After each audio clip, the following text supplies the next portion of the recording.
à tous et bon début de semaine. Nous sommes avec vous comme d'habitude jusqu'à 14 heures. Aujourd'hui, nous allons recevoir des gens importants, comme toujours d'ailleurs. Vous êtes si on reçoit quoi des gens importants? Bonjour. Mais oui, on reçoit pas on reçoit pas des tébés.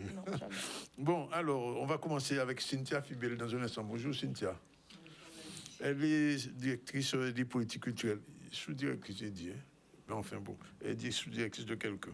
Sylvie Rosier sera là aussi. Après, on va parler de musique avec Juanita et Mehdi Custos, puisqu'ils sont là pour parler du festival Colors qui se déroule bientôt. Puis on va terminer avec Béatrice Souillet, c'est notre nouvelle chroniqueuse qui démarre aujourd'hui. Impact 12 comme 12 minutes. Hein. Donc, mon chronomètre va démarrer. Si ça arrive, 12 minutes. 01. Ouais, on a. Bon, voilà. Mais aujourd'hui, c'est un jour particulier, puisque nous sommes le 22 juin. Et le 22 juin 1994, il y a quelque chose qui s'est passé. On regarde.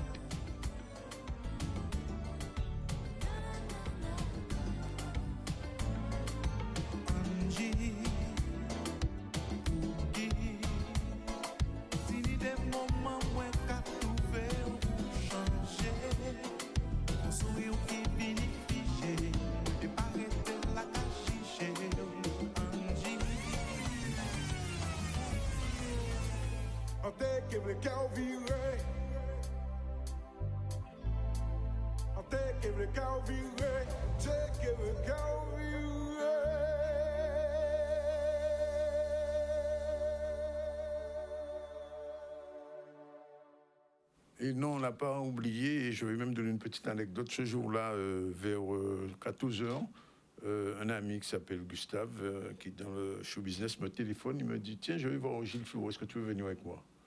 Alors je lui dis: pas de problème. À l'époque, j'étais à Boubert, il passe me récupérer et qu'on arrive.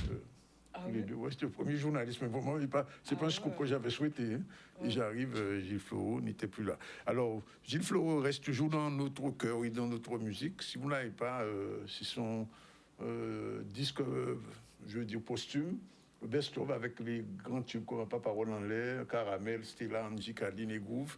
Je ne sais pas si on le trouve toujours, mais enfin, il existe ce CD. Bien, voilà, on va quitter Gilles Floreau. Il nous a quittés d'ailleurs. Et mais non, je ne dis pas ça pour rire. Non, c'est vrai, il nous a quittés. Oui, il nous a quittés. Oui, il nous a quittés. Fait, oui. Les titres du journal, tout de suite. Oui, à la une aujourd'hui, on va parler de l'hommage rendu aux dissidents guadeloupéens à l'occasion de la commémoration de l'appel du 18 juin. On parlera aussi des ateliers sportifs pour favoriser le bien vieillir. Ça s'est déroulé sur la commune du Lamentin. On évoquera cette mobilisation contre la drépanocytose afin de sensibiliser le grand public à cette maladie génétique encore méconnue. Et enfin, on fera un tour sur la 4e édition du Haut 1000 Défi, donc une manifestation sportive placée sous le signe du dépassement de soi et de la convivialité. Tu sais, Imania, vivant 3 semaines, j'étais à Paris, il faisait froid. Je disais: messieurs, quand on a dans le pays, il a fait froid, tentez bien, mais il a fait un petit peu plus chaud. Là, il y a la canicule. Là, je ne veux pas mettre là, 42 degrés en ce moment, et ça ne va pas baisser. On est bien chez nous, en fait. Ah non, on est bien. Ah non, super bien. Ah non, super bien, Guadeloupe. Non, on n'a pas trop froid et on n'a pas trop chaud, c'est bon. Bien, alors, Cynthia, rebonjour. Est-ce que vous êtes venu parler de les créations hybrides? C'est la 3e ou 4e édition? C'est la 5e édition. 5e édition, oui, j'ai raté une marche encore. Bon, alors, qu'est-ce qui va se passer? Alors, comme on parle de marche, je vais faire quelques marches en arrière sur cette ouverture en fait du ZCL, puisqu'il était question de Gilles Floreau. Et hier, en fait, c'était la fête de la musique. Tout à fait. Et le département a un dispositif en fait où on déploie, on va dire, des musiciens du territoire dans les EHPAD ou dans des centres sociaux. Et à Gourbert, pas loin de chez lui d'ailleurs, il y avait Stéphanie Maréchaux et ses musiciens qui ont fait un hommage notamment à Gilles Floreau. Donc voilà, je voulais saluer. Tu n'as pas eu l'occasion de le connaître, non? Non, malheureusement. Iman, tu as connu Gilles Floreau? Est-ce que tu as dansé sur Gilles Floreau? Oui, dansé forcément. Bon, tu es très connu, c'est un très bon chanteur, un bon compositeur. Alors une fois, j'étais dans une radio... Les meilleurs sont presque partis. Oui, j'étais dans une radio, à l'époque une radio libre, Et j'avais invité Gilles Floro. Et il avait un morceau qu'il avait fait, tant que je me souvienne, je crois que c'est Groove. Et puis, en écoutant ça, je fais écouter une chanson de Stevie Wonder. Je dis, mais ça se ressemble. Hein. Bref, n'en dis pas plus. Bon, allez. Donc on disait 5 éditions. 5 éditions et 4 sites. Oui. Donc 2 sites, on dira, dans la région Basse-Terre, une au fort, une résidence au fort. Enfin, on va commencer dans l'ordre. On a commencé par manche par manche. Voilà, Oui, c'est manche ça. par manche. Tant qu'on y est. Donc en Basse-Terre, on a la Ramée. Oui. Ils ont commencé la résidence le 15 juin. Oui. La Ils restitution. sont combien, tu sais pas? Ils sont 8. 8. Oui. Ils sont 8. Alors, je pourrais donner le nom de tous les artistes, hein, mais il y en a 40 en tout. Non, ce sera trop long. Voilà, trop long. c'est ça. Ouais. Il ne faut pas donner quelques-uns, Voilà, puisqu'après les c'est gens ça. vont dire, ouais, on m'a oublié. Il faut venir les découvrir voilà. mercredi 24 lors de la restitution. 24 juin. 24 juin, là, déjà mercredi, oui. Ouais. Dans 2 jours. Hein. Alors, il y a des chanteurs. Des musiciens. Il y a une danseuse qui vient plutôt de l'univers gros cas. Ouais. Des plasticiennes. Comme d'habitude. Des comédiens aussi. Il y a un comédien, oui. Et un comédien. Exactement. Bien. Et donc, ensuite, on va aller en Basse-Terre.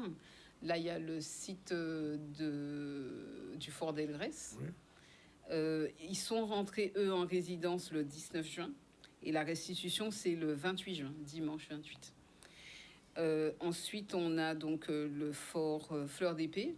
Donc, Oui. on revient en Grande Terre. Oui. Ils sont rentrés en résidence le 17 juin.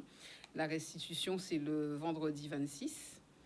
Et Beauport, c'était aujourd'hui. Beauport, ça te parle, Beauport, quand même. Oui, ça me parle. Et d'ailleurs, comme ils me regardent peut-être, je salue Oui. les anciens collègues, collaborateurs, les collaboratrices.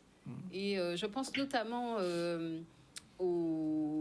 à ceux qui sont sur le train, enfin même si le train n'est pas fonctionnel actuellement, parce que je trouve que c'est une compétence très spécifique en Guadeloupe et qu'il devrait y avoir un clin d'œil particulier sur, je dirais, leur ingénierie et puis tout ce qu'ils ont vécu pendant toutes ces années de cheminots, si on peut dire ça comme ça. Mais en tout cas, je trouve qu'est-ce qui bloque le train? C'est le chemin de ferry bloqué? C'est la SNCF? Non, c'est le train lui-même. Hein, le train même, il n'est pas neuf. Mais il faudrait les inviter parce que je pense qu'ils vont bientôt aller à la retraite. Il vient d'où en train? Et qu'il y avait un leg. Mais initialement, le train faisait bien plus de chemin puisque c'est clair. Beauport était bien lié à Darboussier. Tout à fait, il fallait arriver jusqu'ici, jusqu'à là où se trouve le MAC, d'une manière générale. Absolument. Il y a encore quelques traces de ça, j'en ai vu une fois. Il y a tout un travail, je pense, historique et patrimonial à faire sur ces rails. Et les chemins qu'ils parcouraient historiquement, ça aurait du sens. D'accord. Bon, alors Bon, donc... en tout cas, on les salue. Oui. Alors, donc on a dit... 4 résidences. 4 résidences. Oui. Si on veut faire un vrai ordre, ce serait la Ramée. Ensuite, le fort Fleur d'Épée, le fort d'Elgrès et Beauport. Et Beauport. Les dates, alors, il faut bien dire que les restitutions sont gratuites. Hein. Oui, tout à fait. Les restitutions sont vraiment en accès libre pour tous et toutes. Donc, je redis, donc, dès mercredi 24, les restitutions sont à partir de 19h, de 19h à 21h sur tous les sites. D'accord. Donc, mercredi 24 à la Ramée, on invite toute la Guadeloupe à venir à la Ramée sur justement ces travaux où les artistes, certains se connaissent dans cet écosystème culturel, d'autres ne se sont jamais rencontrés, ils ont des écritures complètement différentes. Parce qu'il y a une mutualisation quand même au niveau artistique. Et ils ont 10 jours pour, je dirais, échanger, dialoguer ensemble, voir comment ces œuvres et quelque part cette écriture qui va naître, parce que c'est forcément quelque chose d'inédit, va rentrer en dialogue, en conversation. Et pour ce faire, on accueille aussi une artiste qui est franco-haïtienne, qui s'appelle Gaëlle Chouane, qui est en résidence elle-même sur un temps plus long, parce qu'elle va revenir en résidence l'an prochain. Dans quel domaine elle est Elle est franco-haïtienne, elle vit à Paris, de mère haïtienne et d'un père breton, je crois. Ouais. Et donc, l'idée serait vraiment qu'elle traverse aussi, en fait, elle s'y inclut sur les sites. Elle est actuellement à Beauport et elle intervient quelque part comme un regard extérieur, c'est-à-dire qu'elle est artiste, mais elle va à la rencontre Elle est quoi, elle est des chanteuse, artistes. elle est Elle est plasticienne. plasticienne. Elle travaille beaucoup sur une dimension assez documentaire, beaucoup des questions décoloniales, patrimoniales, mémorielles. Mais en même temps, son travail est vraiment traversé par une forme de questionnement des cosmogonies, de la spiritualité, comment le soin intervient aussi dans l'art. Et elle a un travail notamment qui circule comme ça, en dehors de tout son travail d'installation, qui s'appelle Temple of Love, qui est presque un dispositif maintenant, où elle invite aussi des chanteurs, des musiciens, des performeurs, des plasticiens. Donc il y a aussi quelque part dans sa pratique une hybridité qui est intéressante en tout cas de mettre en dialogue avec le travail d'hybridité qu'on demande aux artistes sur le site. Donc elle devient quelque part ce regard extérieur, plutôt cet artiste invité qui va dialoguer avec eux, qui peut-être met à distance, parce que quand on a travaillé 3 jours et que on ne sait plus où aller, c'est bien de prendre le temps d'échanger, d'asseoir la parole, de la développer et de voir des possibilités qui s'ouvrent. Donc, 40 artistes, toutes catégories confondues, 4 rendez-vous de restitution. Absolument. Ouais. Donc, on redonne les temps forts. On dit donc mercredi 19h, mercredi 24 juin à la Ramée. D'accord. Ensuite, on se retrouve le vendredi 26 juin au Fort Fleur d'Épée. D'accord. Puis, ce sera Delgrès le 28 et Beauport. On termine le dimanche 30 à Beauport. Bien. Et à chaque fois, c'est vraiment en accès libre. L'opportunité aussi de voir en plus un travail inédit avec la plupart du temps des artistes qui ne se connaissent pas. Et bien évidemment, on retrouve des complicités parce que les artistes se retrouvent. Et on a le cas notamment... c'est l'ADN même des créations hybrides. C'est ça, exactement. Mais ce qui est intéressant, c'est que souvent, les artistes posent la question, mais quid de création hybride après? Qu'est-ce que ça impacte sur le territoire? Donc, c'est bien de créer un dispositif qui va permettre de réunir les artistes, de leur donner les moyens de travailler. Mais qu'est-ce que le territoire apprend de ce dispositif? Qu'est-ce que ça produit comme structuration? Et ça, c'est une question ouverte qui reste encore à... Parce que 5 ans après les 4 premières éditions, il y a eu, si je comprends bien, au moins 40 artistes chaque fois, c'est ça? Absolument, il faut multiplier 40 par 5. 160 artistes quand même. Voilà, donc qu'est-ce qu'ils deviennent? Qu'est-ce que ça nous apprend de notre territoire? Est-ce qu'il y a une véritable analyse d'impact? Moi, j'arrive à la sous-direction l'an dernier et je pense que c'est un peu un observatoire une année. C'est pas le temps de déploiement absolu. Et je pense qu'aujourd'hui, à la 5e édition, on aborde un tournant et c'est important quelque part de se dire, mais ce design culturel, ce qu'on va appeler le design de service aussi, parce qu'on a une population, on a des publics et potentiellement comment on peut dire, des consommateurs de produits culturels. Donc, il y a plusieurs, je dirais, dans l'éventail, plusieurs champs qu'on peut questionner sur un produit comme ça, enfin un projet comme ça ou un dispositif comme ça. Qu'est-ce qu'il devient? Il y a des captations qui ont été Il y a des faites captations, donc c'est archivé, c'est quelque chose. Voilà, c'est archivé, en fait, voilà. Il faut peut-être réunir tous ces artistes un jour et faire une espèce de séminaire hybride, un séminaire hybride permettre. Mais non, mais c'est vrai. Non, mais tout à fait. Je pense qu'il y a vraiment lieu de questionner, je dirais, quels sont les plus de ce dispositif au sortir de ces 5 ans. Quels sont les points d'amélioration, et puis en termes aussi de cohésion de territoire et de diffusion, où sont les lieux qui peuvent permettre la mobilité de ces projets, et même aussi parce que souvent on pense à l'intérieur des rives de l'île, alors que quelque part on voit bien qu'il y a la possibilité aussi que cette mobilité elle soit au-delà. Il y a la Martinique, il y a la Guyane, il y a le monde, et donc il faut créer des dynamiques. Et donc, en tout cas, j'entends cet appel des artistes et je crois qu'il y a vraiment lieu de le faire. Je dirais que les réponses sont en chantier. D'accord. Parce que, comme je dis, après une première année, c'est important en tout cas de réunir les équipes, de faire un bilan et de se dire que des possibles sont possibles. Donc, il y a des idées qui sont en cours, notamment, je peux le dire comme ça, ce sera un engagement. Oui, allez, vas-y. Mais qui n'engage que moi. Ce serait de faire un bilan sous forme de carnet d'artistes Oui. et d'avoir un carnet par site qui serait comme une sorte de carnet de voyage dans la proposition qu'ont fait les artistes cette année. Mais Bon. sur les sites même aussi, est-ce qu'il n'y a pas moyen d'exploiter les captations pour que ça soit plus vivant? Enfin, certains sites qui sont Oui, qui pourrait quelque pas part... très dynamiques en termes d'attractivité, je sais pas. On Bon. pourrait du coup profiter de Alors, ça. les artistes qui nous entendent, sachez qu'il y a un carnet de voyage, un carnet de bord qui est en chantier. Ouais. Et ce sera un carnet hybride, Ce serait un carnet hybride et digital. digital. Mais voilà, comme ça, il sera accessible. Ça laissera une trace réelle. Tout à fait. D'accord. Bon, c'est dit. Cynthia, c'est pas la dernière fois qu'elle vient, donc on lui dit simplement à bientôt. On viendra le feuilleter à l'écran. Pourquoi pas? Voilà. Lui, j'ai atterri 12h49. On revient à l'actu avec Iman News. Oui, on parle de l'hommage aux dissidents de la Guadeloupe. Donc, 18 juin, on se rappelle de l'appel du général de Gaulle qui lançait son appel justement à poursuivre le combat. Et donc, certains Guadeloupéens choisissaient à leur tour, enfin, choisissaient entre guillemets, de faire cette voie de la résistance.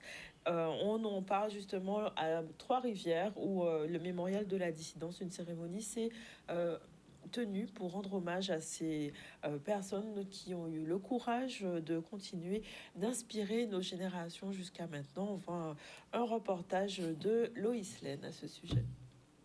18 juin, c'est une date qui marque, puisque c'est le moment où le général de Gaulle a dit qu'il ne fallait pas capituler. Et effectivement, des Guadeloupéens, aussi des Martiniquais, d'autres, mais beaucoup de Guadeloupéens sont partis pour répondre à cet appel du général de Gaulle, et effectivement, qui a amené donc ce mouvement de dissidence. Ce mouvement de dissidence que nous avons depuis l'année dernière, nous avons inauguré cette place-là. Mais c'est un devoir de mémoire et c'est un moment de passation parce que nos jeunes d'aujourd'hui n'ont pas vécu cela. Beaucoup d'entre ceux qui sont là ne l'ont pas vécu. Mais la Guadeloupe a su dire non à cette époque de Saurin. Notre satisfaction à nous, retraités militaires et anciens combattants, la présence des enfants, des jeunes ici, pour commémorer avec nous et célébrer pour la première fois un hommage aux dissidents guadeloupéens sur ce mémorial érigé il y a 1 an, vous le savez, par la mairie de Trois-Rivières, le maire, M. Francisque. Et nous sommes contents que le petit récit guadeloupéen, le petit récit historique guadeloupéen, rejoigne un petit peu l'appel du 18 juin, l'appel du général de Gaulle. Comme vous le savez, c'était le ralliement de toutes les résistances aux forces françaises libres. Je voudrais vous dire aussi, il nous reste une étape, une troisième étape, ça serait celle de nommer les dissidents guadeloupéens, de les nommer ici, de faire en sorte que leur nom figure derrière la stèle, derrière le mémorial. Nous avons effectivement accompagné et nous avons porté le projet par rapport aux anciens combattants qui nous l'ont présenté. Nous avons porté ce projet, nous avons cherché les financements et nous avons réalisé ce mémorial de la dissidence. C'est le seul d'ailleurs qui existe dans la Caraïbe, je pense au monde, puisque c'est une partie de l'histoire de France qui est occultée et qui était occultée. Ça fait 86 ans aujourd'hui que le général de Gaulle a lancé son appel, alors qu'il était tout seul. Et ici, justement, on est pour la première fois à faire cette cérémonie devant le mémorial de la dissidence de Trois-Rivières, d'où des dissidents guadeloupéens sont partis et ont rejoint l'appel du général de Gaulle. On était à des milliers de kilomètres de Londres, à des milliers de kilomètres de l'Hexagone, et ce sont des Guadeloupéens qui ont pris la mer. Donc c'est très symbolique d'être ici, parce qu'ils ont rejoint justement la France libre, en passant, je crois, par la Dominique, les États-Unis, parfois l'Algérie et la Tunisie, avant de rejoindre l'Hexagone. Donc c'est très symbolique de le faire ici, on est très content. Oui, oui. Voilà, donc après plus de 80 ans, cet appel du 10 juin fait place à ce parcours des dissidents guadeloupéens qui est un symbole de courage. Et c'est à Trois-Rivières. Hein. Et c'est à Trois-Rivières en Oui, il plus. faut le dire. Il faut le dire. Comment il faut le Il dire. se passe plein de choses à Basse-Terre en fait. On a l'impression. Le sud de la Guadeloupe, c'est la Guadeloupe. Ah hein. oui, c'est la capitale. D'ailleurs, le sud de la Guadeloupe s'appelle Basse-Terre. Hein. On dit la Basse-Terre, on dit. Hein. Oui, Bien sûr. Ça, Ça veut tout dire. Oui, ça veut tout dire. Ah, Bon, je sais. ok, j'ai rien dit d'autre. Ok, merci. On continue, qu'est-ce qu'il y a On va d'autre parler des ateliers sportifs pour seniors, donc au Lamentin. Vieillir en bonne santé, c'est important, on le sait, conserver son autonomie aussi et maintenir un lien social. C'était les objectifs de ces ateliers sportifs proposés aux seniors au Lamentin, donc à travers diverses activités adaptées à leurs capacités. Les participants ont pu rester actifs tout en partageant un moment de convivialité. Un reportage de plusieurs personnes, donc Lucien Nébor, Ilan Marbeuf, Brian Courtois et Véric Malouda. La ville de Lamentin contribue à rompre l'isolement social des personnes âgées, des personnes en situation de handicap, à travers le sport. La mise en place de ces activités, ces ateliers permet aux personnes âgées de rompre l'isolement social, leur permet aussi d'avoir une santé mentale plus stable. C'est une façon aussi de se rencontrer, d'échanger. Donc, la ville continue et continuera. Ça fait quelques années que ces ateliers sont mis en place et la ville continuera de porter, de mettre tout en œuvre pour que cette politique perdure et que les personnes âgées continuent de participer à ce type d'atelier. Nous sommes réunis à la maison des aînés avec nos seniors, nos personnes en situation de handicap et aussi les aidants dans le cadre de la clôture de l'atelier sport. C'est vrai que toute l'année, la ville met en place beaucoup d'ateliers pour nos seniors. Et aujourd'hui, on a décidé de mettre le sport en avant pour le bien-être de nos aînés et pour aussi les mettre en valeur. Donc, on a invité la famille de nos seniors et aussi la municipalité, les citoyens lamantinois pour venir apprécier le spectacle, la chorégraphie de nos aînés et la remise des diplômes. Ah, c'était bien.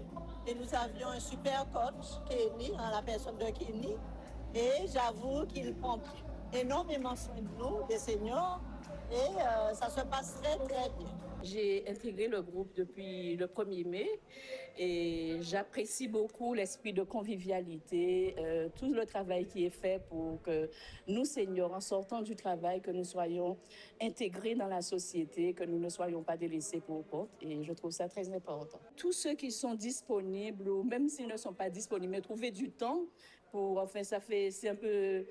Il y a un aspect sociable aussi qui est cultivé au sein du groupe et puis je trouve ça intéressant et beau. Voilà, il va être 12h56. On a le temps de faire un avant-dernier sujet, allez. Oui, on va parler de la drépanocytose, puisqu'il y a une journée internationale pour cette pathologie qui est une maladie génétique, on rappelle, répandue et qui touche de nombreuses familles en Guadeloupe. Donc, face à ces défis quotidiens, le collectif Ensemble poursuit un travail de sensibilisation et une marche a été réalisée citoyenne. L'objectif était double, faire connaître la maladie et surtout rappeler l'importance du dépistage, de l'accompagnement des malades et du soutien en famille, une mobilisation qui place la solidarité au centre, qui a été capturée par Vianney Valverde. Cette journée, c'est vraiment de sensibiliser l'opinion publique pour connaître cette maladie qui est très mal connue ou peu connue et leur permettre de poser des questions qu'ils n'osent pas poser à un médecin, à des amis, parce qu'ils ont cette honte de se dire « je ne connais pas ». Donc nous, il n'y a pas de honte, il n'y a pas de sujet tabou. Nous sommes là pour informer. Nous avons une marraine qui s'appelle Océane Dunoyer, qui a été guérie, qui a eu cette grève de sang, de moi l'opinion, autant pour moi, qui fait qu'aujourd'hui, c'est l'espoir. J'ai vécu 24 ans avec cette maladie et bon, Dieu merci, j'ai guéri de la maladie. Ça fait 3 ans aujourd'hui. Enfin, lundi, ça a fait 3 ans que j'ai guéri de la maladie. Mais c'est vrai qu'on vit avec cette maladie, mais c'est très compliqué, c'est très dur, surtout avec la société qui ont beaucoup de préjugés, qui jugent inutilement. Donc c'est vrai que c'est très compliqué, très dur, mais c'est possible. J'estime qu'on ne parle pas assez de la drépanocytose et on ne comprend pas non plus ce que c'est exactement la drépanocytose. Donc, je me suis dit, vu que je sais ce que c'est et que j'ai vécu avec cette maladie, je pourrais expliquer et faire comprendre aux autres ce que c'est exactement la drépanocytose. La raison, c'est pour rassembler des fonds, déjà sensibiliser les gens sur cette maladie pour pouvoir nous aider à écrire une bande dessinée qui va être dans l'éducation nationale et un peu partout, traduit anglais, français, créole, haïtien et espagnol. Et on va essayer de le mettre dans autant de pays que possible pour sensibiliser les gens justement et les aider à comprendre c'est quoi exactement la drépanocytose, la prévention, parce qu'on peut empêcher que ça commence à... Et voilà, et sensibiliser les gens un peu plus parce qu'il y a beaucoup de personnes c'est vrai qui souffrent en Guadeloupe. C'est une maladie qui est l'affaire de nous tous parce que en fait, comme c'est une pathologie génétique, selon le conjoint ou la conjointe qu'on a, on peut tout à fait être amené à avoir un enfant soit porteur sain, soit porteur malade, donc qui a les deux gènes qui sont mutés et donc qui a effectivement la pathologie. Donc ça peut toucher n'importe qui, personne n'est à l'abri. C'est pour ça que c'est important de faire des tests avec son conjoint pour connaître le statut par rapport à cette maladie. Voilà. Il va être, cette fois-ci, il va être vraiment très heureux, 12h59. On prend la première pause. On se retrouve tout à l'heure avec Sylvie Rosier, Juanita Medicustos, et un peu plus tard avec Béatrice Souillet qui est déjà là. Donc, pas décrocher, restez connectés. À tout de suite.